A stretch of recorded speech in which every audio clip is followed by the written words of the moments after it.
All right, let's dive right into this explainer. Today, we're doing something I find absolutely fascinating. We're going to completely demystify the dense, ancient, and highly influential text of the Bhagavad Gita. We'll be breaking down its deep historical context, the core philosophical rules it lays out for the universe, and the incredibly dramatic epic battle that kicks off the entire narrative. If you've ever felt a little intimidated by this text, don't worry, we've got you covered. We're going to break it all down logically so you can grasp exactly what's happening and, more importantly, why it actually matters. Here's our roadmap for today. We'll be hitting 6 key areas: the book's origin story, the 5 truths of existence, the concept of eternal duty, the spiritual versus material worlds, the battlefield of Kurukshetra, and finally, the gathering armies. Let's get right into it. Section 1. The book's origin story. So to thoroughly understand this epic, we first need to establish exactly what specific translation and framework we're analyzing today. We are focusing on the incredibly influential translation, Bhagavad Gita as it is by A.C. Bhaktivedanta Swami Prabhupada. This version represents the Gaudiya Vaishnava school of thought. Now, what's really essential to note here as we dive into the source material is how it frames the central figure, Lord Krishna. It neutrally frames Krishna not just as a prophet or an avatar of another deity, but strictly as the supreme personality of Godhead. Recognizing this specific theological lens is absolutely crucial to understanding the commentary that accompanies the text. Get this, according to the text's own internal history, this philosophy isn't new at all. In fact, it claims to have been spoken literally hundreds of millions of years ago to the sun god. From there, it was passed down through a very strict chain of teachers and students, down to Manu and then Ikshwaku. But the text claims that over massive stretches of time, this succession was broken. The true knowledge was lost, and that is exactly why it's being re-spoken in this text directly to the warrior Arjuna. It's a complete restoration of an ancient cosmic truth. Moving on to Section 2. The 5 truths of existence. The text essentially hands us a theoretical toolkit for understanding reality itself, arguing that the whole universe is governed by 5 fundamental truths. First, you have Ishwara, the supreme controller or God. Then Jiva, the living entities like us. Next is Prakriti, which is material nature. Fourth is time. And finally, we have karma, which refers to our activities. But here is the massive takeaway. The text explicitly points out that while God, the soul, material nature, and time are eternal, karma is not. Karma is the only element that can actually be changed by us.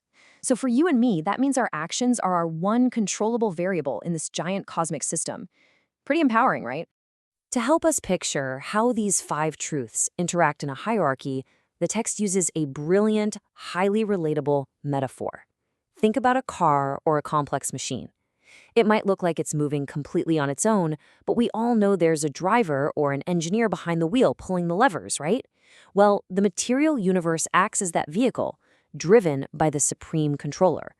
The living entities, the jivas, might try to control their own little environment, but ultimately, they are totally subordinate to that main driver. All right, Section 3, the concept of eternal duty. Building directly on those truths we just covered, the text establishes a core philosophy about the actual purpose of all living beings. Basically, what are we supposed to be doing? This brings us to the crucial concept of Sanatana Dharma. Now, we often hear Dharma translated as religion, but the author points out something super interesting. Human religions can change. You can convert from one faith to another. Sanatana Dharma, however, is defined as an inseparable quality of the soul. The text argues that just as you literally cannot separate heat and light from a fire, a soul cannot lose its inherent drive to render service. According to this framework, every single living entity is always serving someone or something, but the ultimate, unchanging occupation is serving the supreme. Next up, Section 4, the spiritual versus material worlds.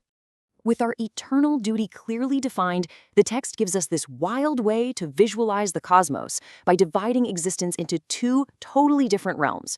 The author uses a truly striking metaphor to describe the material world we're living in right now. Imagine a massive banyan tree, but its roots are pointing straight up, and the branches are growing downward. How does that even work? Well, you'd only see a tree like that if you were looking at its reflection in a pool of water. This metaphor suggests that our physical, material universe is exactly that, a temporary, illusory reflection, a shadow of the true reality. It has no actual substance of its own, kind of like a mirage in the desert.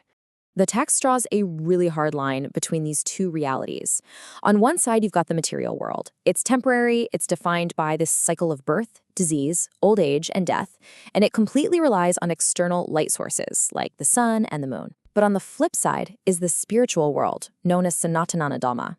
This realm is eternal, entirely blissful. And get this, it doesn't even need a sun, because it's completely self-illuminated by the Brahmajyoti, which are these glowing rays emanating directly from the Supreme Lord. And according to this translation, the entire goal of the Gita is to transition your consciousness away from that temporary material shadow and over into that spiritual reality. Which brings us to Section 5, the battlefield of Kurukshetra. Okay, now that we've got a solid grip on the macro-level theology, we're going to zoom all the way in. We transition abruptly from abstract philosophy to a gritty, terrifying military standoff. We drop right in to find our two main figures, the legendary warrior Arjuna and his trusted charioteer, Christian. They are poised right smack in the middle of two massive, banner-flying armies. It's right here, amidst the literal deafening noise of conch shells and the heavy tension of impending slaughter, that the deepest philosophical dialogue in history is about to go down. But the location of this battlefield, totally not an accident. It's absolutely crucial to the plot. The opening verse refers to the location as Dharmakshetre Kurukshetra. Basically, it's a field of religion, a highly sacred place of pilgrimage.